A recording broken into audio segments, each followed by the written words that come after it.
Hello, mathematicians, puzzlers, and other curious people. A lot of the time when we're trying to figure out something from the real world, we look at a data set.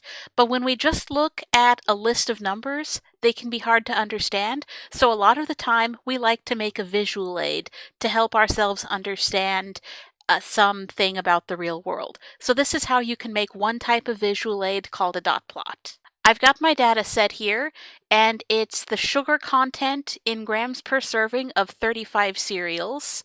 This next step is optional, but it's really useful, so I do recommend it. I'm highlighting those two columns that have the cereal name and the sugar content, and I'm coming up to data, choosing sort range. The option I want isn't in there, so I'm going to advanced options. I'm choosing that it has a header row, and I want to sort by the sugars column. There, now it's in order from, in this case, 0 to 15.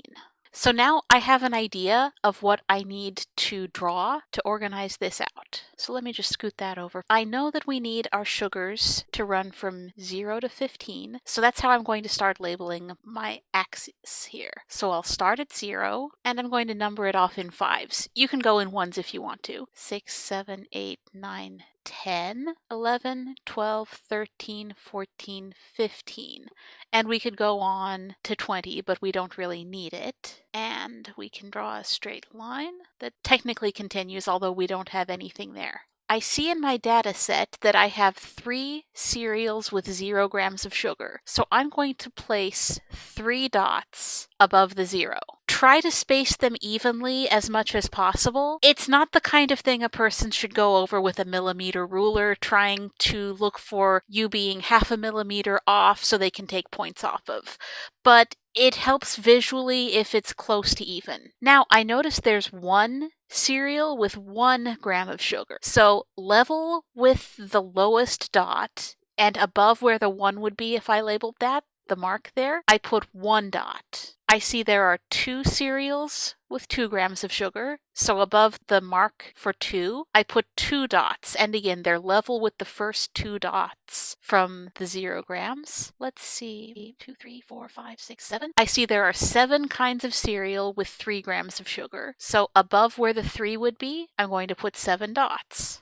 And you'll notice that the graph paper makes it really easy to keep those fairly even. I put 1 dot at each corner that it gets up to, and then a dot in the middle. That's not a hard and fast rule, I just think it's easy. Now there are no cereals with 4 grams of sugar, but there is one with 5. I'll put nothing above the 4, 1 dot above the 5. There are 2 with 6, so I'll put 2 dots above the 6. There's 1 with 7, so I'll put 1 dot above the 7, or technically where the 7 would be. 3 with 8, 3 dots above the mark for the 8, 1 with 9 grams, 2 with 10 grams, 2 with 11 grams, and then I'm not absolutely sure how many kinds of cereal have 12 grams of sugar because I'm at the bottom of what I can see, so I'll scroll up so I can see the top and bottom of the 12s at the same time.